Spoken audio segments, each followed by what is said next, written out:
Fala pessoal, tudo bem com vocês? Eu sou o professor Vitor, como vocês já sabem, eu tô aqui para ajudar a todo mundo a pegar aquelas referências de filmes e livros e transportar para a redação. Vamos lá? No episódio de hoje a gente vai ver a American Factory, né? A indústria americana. Por quê? Porque a gente está no mês do Oscar. Como estamos no mês do Oscar, vamos falar então de uma obra que ano passado ganhou a estatueta de melhor documentário, tudo bem? Se a gente observa a ficha técnica de American Factory, a gente nota que ele foi produzido em 2019, que ele ganhou o Oscar como melhor documentário, mas acho que aí talvez a informação mais relevante é que ele foi produzido pela companhia chamada Higher Ground, cujos donos são ninguém mais, ninguém menos que Michelle e Barack Obama, né? O casal Obama aqui na linha de frente da produção desse documentário. Então é algo que o torna ainda mais atrativo, porque temos a dimensão do peso que essas duas pessoas têm em relação ao mundo como um todo. Tudo bem? Então vamos entender por que o casal Obama decidiu investir nessa empreitada cinematográfica. O documentário vai contar a história que ocorreu na cidade de Dayton, em Ohio, em que havia antigamente uma fábrica da GM, a General Motors, uma empresa tradicionalíssima nos Estados Unidos, que, devido a fatores que vamos ver mais para frente, acaba saindo da cidade e anos depois um bilionário chinês vai lá e ocupa aquele espaço, compra o espaço em que a fábrica ficava e decide então implantar uma nova indústria naquela cidade profundamente ligada ao setor industrial dos Estados Unidos. Então a gente tem aí a história real de uma empresa chinesa que chega numa cidade norte-americana pretendendo revolucionar a vida econômica da cidade. Entretanto, esse otimismo inicial não resiste à diferença de mentalidades entre essa China tecnológica e esse Estados Unidos mais tradicional. A partir de agora, então, vamos tentar entender quais são os pontos que chamaram a atenção para a Academia do Oscar, para dar esse prêmio para o documentário, e também procurar saber como que esse documentário pode ser utilizado nas nossas redações, ok? Eu estipulei, então, alguns pontos que são relevantes para o nosso vestibular, certo? Um dos primeiros pontos interessantes desse documentário, mesmo que indiretamente, é a crise econômica de 2008, que estoura a partir da bolha imobiliária norte-americana e leva a um cenário em que a renda coletiva das famílias norte-americanas teve queda de mais de 25% entre 2007 e 2008.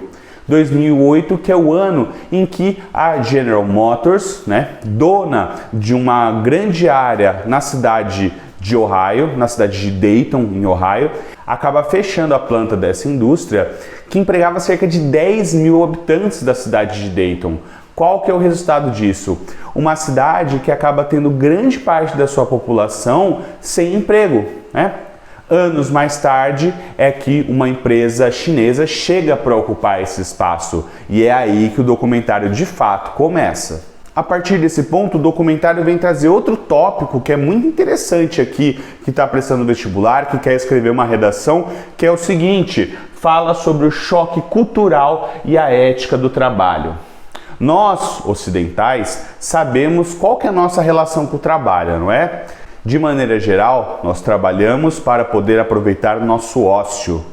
Todo o nosso trabalho é voltado a conquistar uma reserva financeira para no final de semana conseguir aproveitar aquele momento de lazer, não é?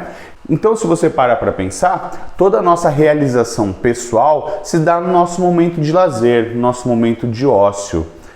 A ética trabalhista, então, no caso chinesa, que é aquela que vem junto com a companhia e junto com cerca de 200 funcionários, é totalmente diferente.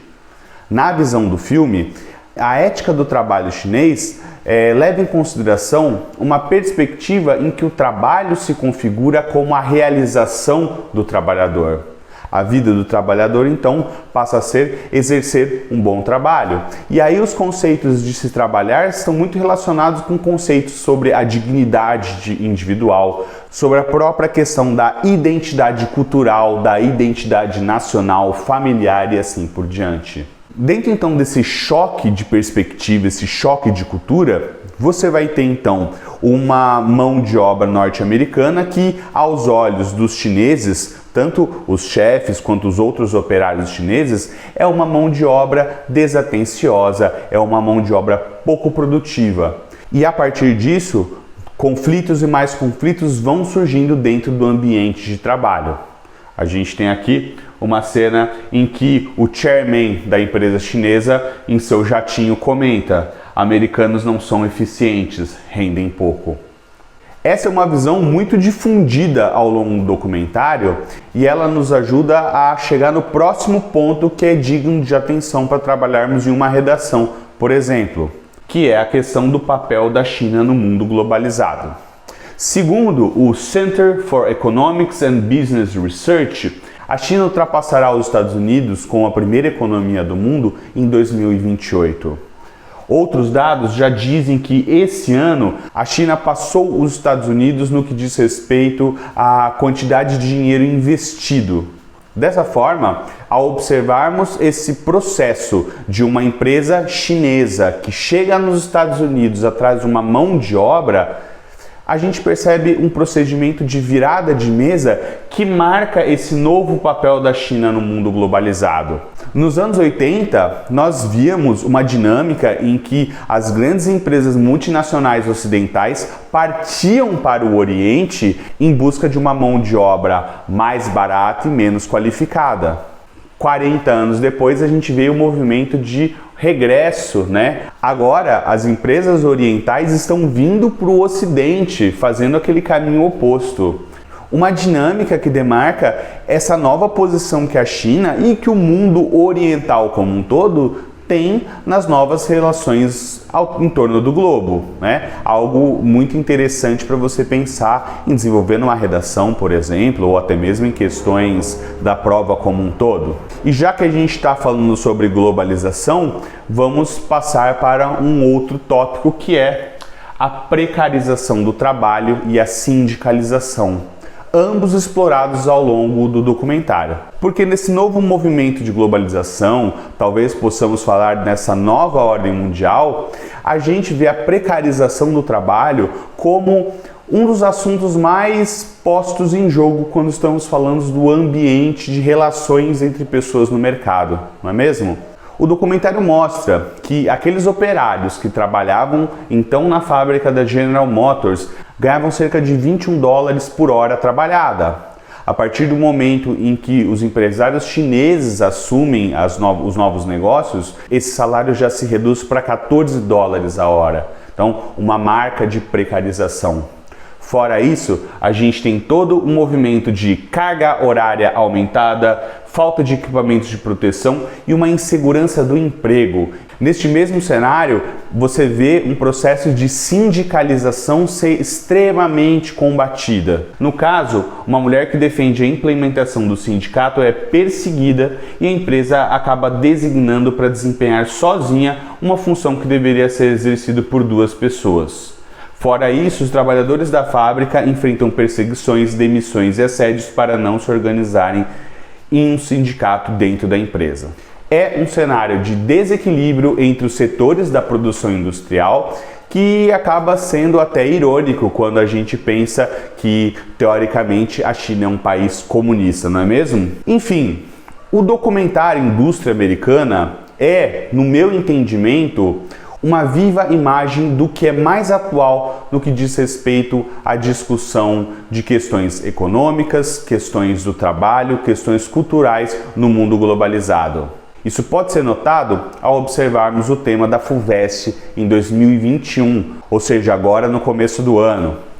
O tema em questão foi: o mundo contemporâneo está fora da ordem? Leiam comigo um dos textos que fazia parte da coletânea. O neoliberalismo define certa norma de vida nas sociedades ocidentais e, para além dela, em todas as sociedades que as seguem no caminho da modernidade. Essa norma impõe a cada um de nós que vivamos num universo de competição generalizada, intimos assalariados e as populações a entrar em luta econômica uns contra os outros, ordena as relações sociais segundo o modelo do mercado, obriga a justificar desigualdades cada vez mais profundas, muda até o indivíduo que é instado a conceber a si mesmo e a comportar-se como uma empresa. Percebemos logo de cara que isso tem tudo a ver com a indústria americana. A leitura atenta dessa coletânea deveria levar o candidato a entender que sim, o mundo está fora da ordem. E a partir dessa constatação, o aluno deveria procurar encontrar exemplos, argumentos que comprovasse essa identidade relacionada com a tese inicial de que o mundo sim está desajustado. Tudo bem? É nesse ponto que entraria indústria americana. Indústria americana poderia funcionar então como uma espécie de exemplificação dos pontos estipulados na tese. Através de indústria americana é que você poderia, por exemplo, afirmar que a doutrina neoliberal promove um sistema que, em tese, defende a autonomia do cidadão, mas na prática estimula crises econômicas, desrespeita os direitos dos trabalhadores e estimula competitividades que objetificam esse trabalhador. Pessoal, essa é uma de muitas utilidades que a indústria americana pode ter no seu texto, tá? Eu recomendo que, depois de ver esse vídeo aqui, vocês procurem pesquisar mais duas coisas. O primeiro é o vídeo que mostra os diretores do filme recebendo a estatueta do Oscar e fazem um discurso muito impactante que deve ser observado. Outro vídeo que vocês devem procurar também é na própria Netflix. No Netflix você tem aí uma entrevista de cerca de 10 a 15 minutos com o casal Obama falando sobre como eles participaram da produção desse filme, qual é a opinião que eles têm sobre todo esse cenário, algo que nos ajuda muito também a entender toda a realidade que envolve a indústria americana. Beleza? É isso aí então, pessoal. Espero que tenham gostado e já sabem, né? Compartilhe o vídeo e digam aqui embaixo o que vocês querem ver nessa playlist. Beleza? Um abraço para vocês e até mais!